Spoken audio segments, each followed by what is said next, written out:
আসসালামু আলাইকুম। দেশ আমার টিভির সংবাদে সবাইকে স্বাগত জানাচ্ছি। আমি জিহাদ হাসান। শ্রীনগরে খাড়া আদর্শ ডিগ্রি কলেজ ছাত্রদলের নবগঠিত কমিটির পরিচিতি সভা অনুষ্ঠিত। শ্রীনগর থেকে মোহাম্মদ হামিদুল ইসলাম লিংকনের প্রতিবেদন। মুন্সিগঞ্জে শ্রীনগরে খাড়া আদর্শ ডিগ্রি কলেজ ছাত্রদলের নবগঠিত কমিটির পরিচিতি সভা অনুষ্ঠিত হয়েছে।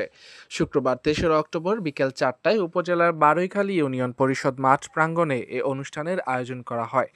সভায় কলেজ শাখা ছাত্রদলের নবনির্বাচিত সভাপতি আশরাফ হোসেন আসিফের সভাপতিত্বে প্রধান অতিথি হিসেবে উপস্থিত ছিলেন মুন্সিগঞ্জ জেলা বিএনপির আহ্বায়ক কমিটির সদস্য আওলাদ হোসেন উজ্জ্বল।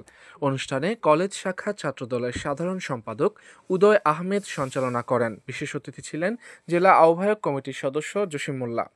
এছাড়াও উপস্থিত ছিলেন ছাত্রদল কেন্দ্রীয় কমিটির সাবেক সহ সম্পাদক আলমগীর আলম, মুন্সিগঞ্জ জেলা নারী ও শিশু অধিকার ফোরামের সহ সভাপতি ইমরুল হাসান, উপজেলা বিএনপির সাবেক বন ও পরিবেশ বিষয়ক সম্পাদক হাফিজুর রহমান, উপজেলা শ্রমিক দলের সভাপতি শফিক মোড়ল, বারৈখালী ইউনিয়ন বিএনপির সাবেক সভাপতি মঞ্জুর দেওয়ান, সিরাজদিখান উপজেলা ছাত্রদলের সভাপতি শাফকাত হোসাইন রকি, শ্রীনগর উপজেলা ছাত্রদলের সাধারণ সম্পাদক ইমদাদুল হক ইমন, শ্রীনগর সরকারি কলেজ ছাত্রদলের সভাপতি সাইফুল ইসলাম শিবলু, সাবেক আহ্বায়ক ইসমাইল আহমেদ টিপু এবং নারী ও শিশু অধিকার ফোরামের বারৈখালী ইউনিয়ন সভাপতি রাজীব হোসেন সহ বিভিন্ন স্তরের দলীয় ও অঙ্গ সংগঠনের নেতৃবৃন্দ।